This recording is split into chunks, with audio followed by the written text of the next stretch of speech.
Everyone refers to poly counts when measuring the weight of a model because it's an easier concept to grasp, but it can be a little bit misleading. The number of vertices that are being handled by the game engine is the hidden cost of a game model because the number of vertices can change depending on several factors. In a previous example, we were looking at some shapes like this, and we were talking about hard and soft edges and how it affects your normal map.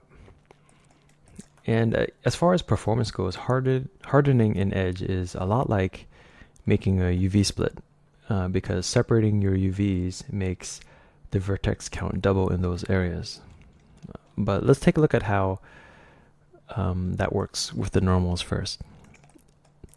Just as a point of reference, this first shape has a softened edge, and you can see how the vertex normal is being averaged right here compared to this one where the edges are hardened and the vertex normals are not being averaged. So let's compare these two now. These two look identical, but the difference is that if I move this face around, you can see that these two vertices are welded. But the way the game engine looks at it is that it's actually separating them like this. And that's why these two look identical. I mean, within Maya, if you look at the vert count,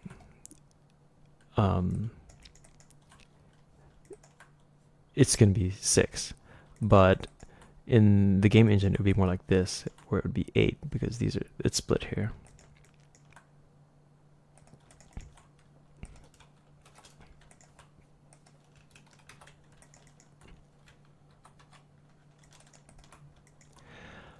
So when laying out your UVs, you should limit the number of times you split your UV islands apart.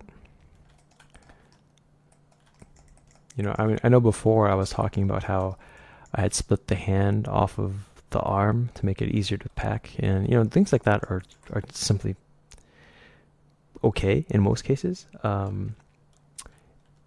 And I wouldn't say that this is a huge deal, but you definitely don't want to do something where you're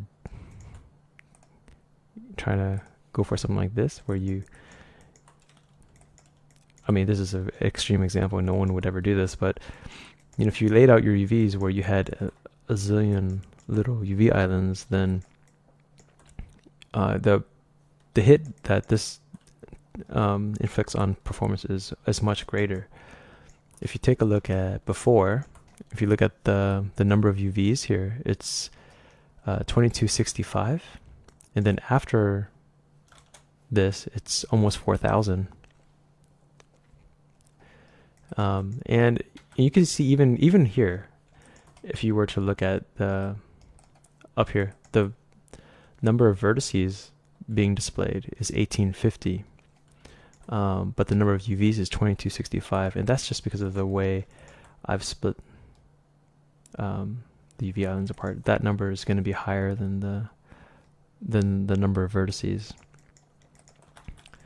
So again, it's not a huge deal, but it is something that you should be aware of. If you, for some reason, you had, something like this where you've accidentally had a bunch of UV splits in here, you can see that these are all apart now.